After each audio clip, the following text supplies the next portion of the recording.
Selain karapan sapi, rangkaian acara Selamatan Desa Baderan ini juga disertai dengan pemotongan sapi adat. Pencarian sapi untuk disembelih tidak mudah. Perlu beberapa waktu untuk menentukan apakah sapi tersebut bisa dikorbankan pada ritual adat. Sapi yang digunakan untuk tradisi Kadisah ini harus sapi khusus. Bentuknya itu buntal condek atau ada bagian berwarna putih di kepala yang tembus sampai ke ujung ekornya nih. Rangkaian acara adat ini berlangsung selama 3 hari. Selamatan Desa Baderan ini tidak bisa dibuatkan kalender resmi tahunannya, karena penentuan bulan dan tanggalnya tidak tetap seperti acara tahunan umum lainnya. Namun, harinya dipastikan sama, yaitu Kamis, Jumat, dan Sabtu. Sapi sebagai bagian yang melekat pada masyarakat Situbondo berperan penting dalam setiap rangkaian acara ini. Ini sapi harus diikat kuat-kuat dan kencang-kencang banget supaya kalau misalnya pas disembelih dia berontak itu nggak kena keluarga. Dan di bagian bawah ini diletakkan kayu sebagai penyangga, terus lehernya itu ditaruh pas di bawah lubang supaya nanti darahnya nggak berjalan kemana-mana waktu disembelih. Pemotongan hewan ruminansia atau hewan memamah biak ini juga disertai dengan berbagai tradisi kepercayaan masyarakat. Tadi sesaat sapinya disembelih itu sempat ditaburin beras kuning. Itu adalah sebuah tradisi sudah turun-temurun dan harus ada dengan tujuan untuk menjaga keselamatan seluruh warga desa. Masyarakat percaya jika salah satu dari syarat pada pemotongan sapi tidak dipenuhi, maka keselamatan desa tidak akan tercapai sepenuhnya.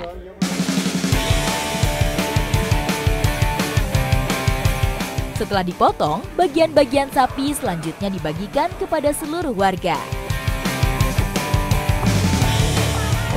Daging yang sudah dipotong-potong ini sedang dibagikan kepada para warga. Caranya yaitu dibagikan kepada masing-masing RT dan besarnya itu sesuai dengan jumlah uang yang disumbangkan untuk tradisi sembelih sapi, tradisi selamatan di Desa Baderan ini.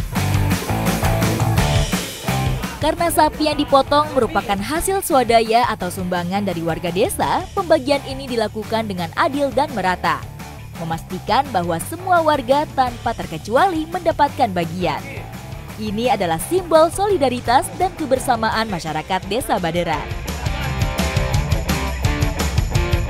Setelah daging dibagi-bagikan kepada masing-masing RT, ini baru didistribusikan per kepala keluarga dan sehabis ini dagingnya wajib dimasak di rumah masing-masing. Nggak boleh ada lauk lain selain daging yang ini untuk hari ini. Sebagian dari daging sapi yang telah dipotong disisihkan untuk dimasak bersama-sama. Beginilah suasana masak untuk acara selamatan di Desa Baderan. Ramai sekali karena untuk masak di hari Sabtu nanti hidangannya itu dalam jumlah besar. Jadi harus mulai dicicil dari sekarang dan memang membutuhkan tenaga yang lumayan banyak nih. Jadi ibu-ibu tetangga sudah mulai membantu. Seluruh warga berkumpul dan bersama-sama memasak hidangan khas tradisional. Hidangan yang dimasak itu beragam. Tapi lauk utamanya itu harus daging sapi yang baru disembelih tadi. Nggak boleh ada yang lain-lain kayak ayam, ikan itu nggak boleh. Jadi daging-daging sapi yang sudah dipotong ini akan dimasak menjadi beberapa menu seperti rawon, semur, dan juga sate. Aktivitas ini tidak hanya untuk menyiapkan makanan, tetapi juga untuk mempererat ikatan sosial antar warga. Jadi ini tuh memang suatu bentuk kekompakan warga sini. Kalau tadi bapak-bapak di luar sedang menyembelih, gak kalah sibuk, ibu-ibu di dalam juga membantu masak secara sukarela untuk nanti hidangannya itu dimakan dan dinikmati bersama. Tradisi Kadisah adalah cerminan dari harmonisasi antara manusia, alam, dan Sang Pencipta yang perlu dijaga dan dilestarikan untuk generasi mendatang.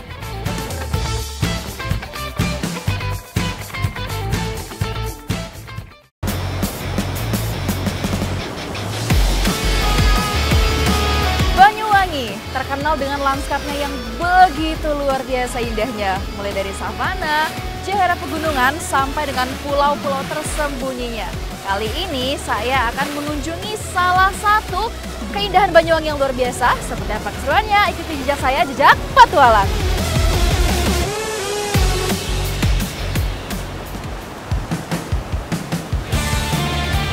Perjalanan saya selanjutnya membawa saya ke pulau tak berpenghuni lain di ujung Pulau Jawa.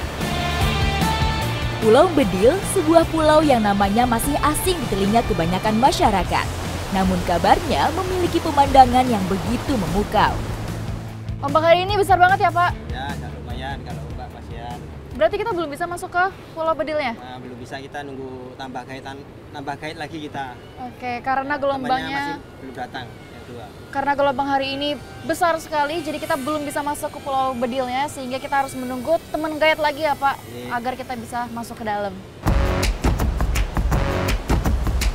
Pulau Bedil awalnya menjadi tujuan perjalanan saya. Sayangnya, ombak dan gelombang laut yang begitu kuat memaksa kami untuk membatalkan rencana tersebut demi keselamatan. Ini setelah kita menunggu beberapa saat, kayaknya kita tetap belum bisa masuk nih ke Pulau Bedilnya karena ombaknya nggak kunjung reda, masih gede banget. Dan kalau dipaksain masuk bisa bahaya, kita bisa keseret arus dan tenggelam di dalam. Jadi kayaknya mungkin kita akan mencari destinasi yang baru lagi.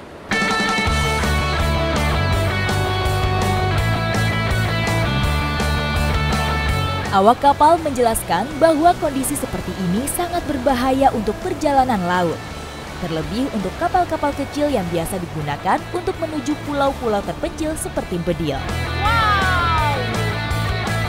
Ombak dan arusnya memang lumayan besar di bulan-bulan ini. Bisa terlihat itu di sebelah sana ombaknya tuh pecah di karang. Dan ini kapal saya juga lumayan bergoyang, cukup menantang, tapi lumayan berbahaya, jadi kita harus segera bergeser. Dengan rencana yang telah berubah, kami memutuskan untuk mengalihkan tujuan ke Pulau Kemuning. Ini udah nyampe ya Pak? Pulau Kemuning. Pulau Kemuning? Iya. Wow. Jadi sekarang kita sudah mau sampai ke Pulau Kemuning, itu sudah terlihat di belakang saya.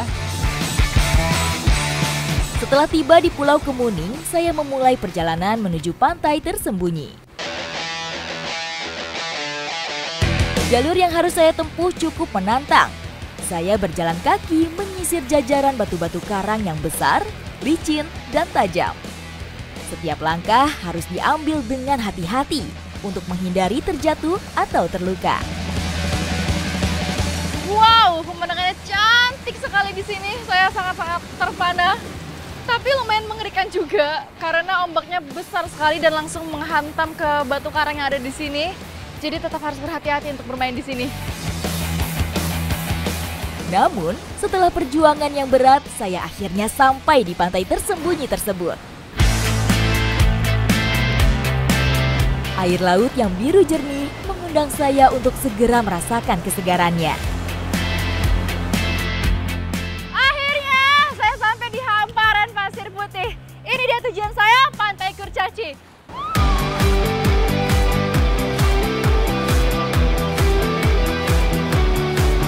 Pantai Kurcaci, sebuah pantai tersembunyi di Pulau Kemuning yang belum banyak terjamah. Suasana sepi dan tenang menambah kesan mendalam bagi saya. Tidak jauh dari pantai terdapat sebuah gua tersembunyi yang menyimpan keajaiban lain. Saya sedang mau memasuki gua yang kecil banget ini. Kata masyarakat sekitar ada pemandangan yang bagus banget di dalam. Jadi saya penasaran nih, ada kejutan apa di sana?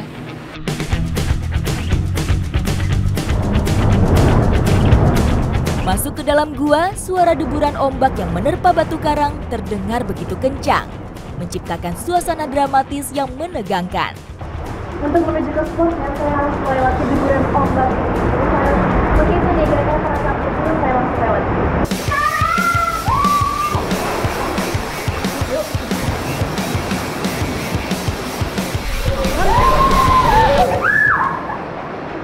Lumayan deg-degan waktu lewat, tapi saya langsung lihat adil dan unik banget. Dan spot ini itu masih tersembunyi dan belum banyak yang menjamah di sini. Karena memang masih tutup aksesnya.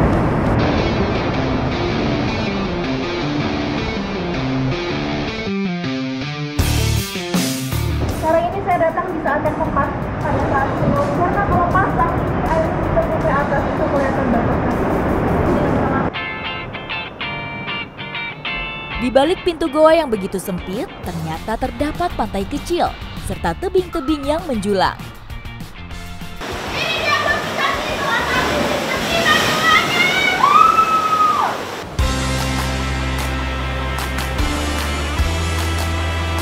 Deburan ombak yang kencang seakan mengundang saya untuk berenang atau sekadar berendam sambil menikmati keindahan alam yang unik dan jarang ditemukan ini. Ini air sudah mendung orang sana, dia tembus sampai ke sini.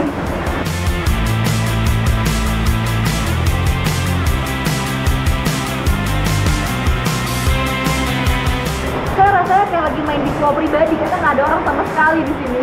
Cocok nih buat yang mau private time di sini.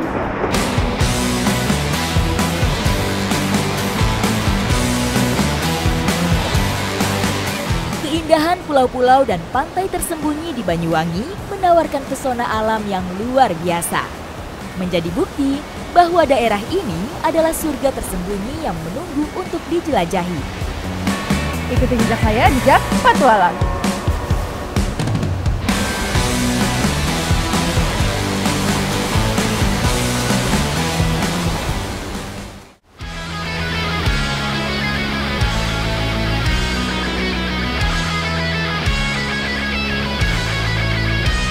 Keindahan Banyuwangi memang sudah tidak perlu diragukan lagi.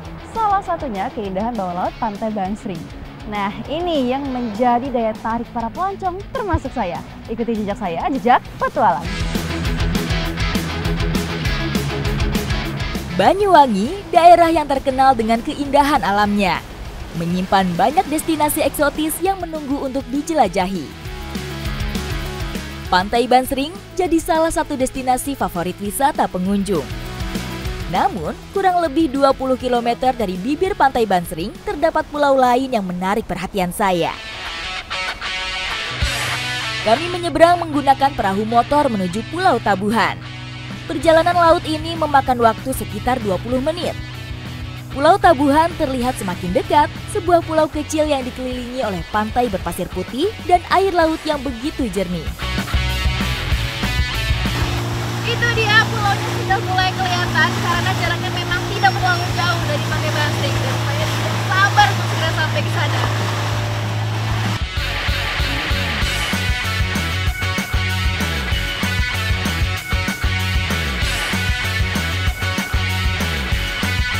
Perjalanan saya kali ini membawa saya ke sudut lain Banyuwangi, yaitu Pulau Tabuhan, sebuah pulau tak berpenghuni tapi memiliki keindahan yang luar biasa. Ikuti jejak saya, jejak petualang.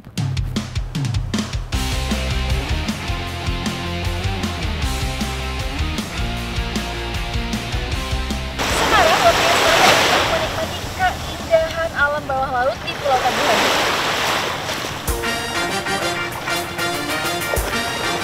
Begitu saya menyelam ke dalam air, pemandangan bawah laut yang menakjubkan langsung menyambut. Terumbu karang yang berwarna-warni, ikan-ikan tropis yang berenang lincah, dan kejernihan air membuat saya seolah masuk ke dalam dunia yang berbeda.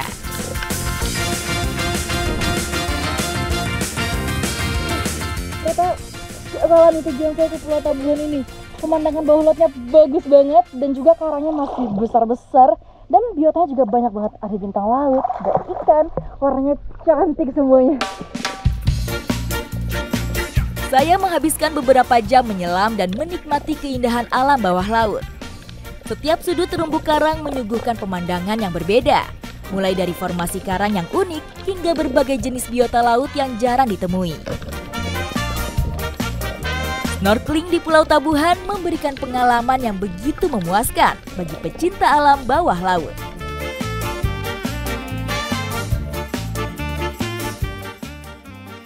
Ternyata di sini memang alam itu walaupun sudah cantik ya pemberian dari Tuhan, tetapi juga butuh campur tangan manusia untuk dirawat.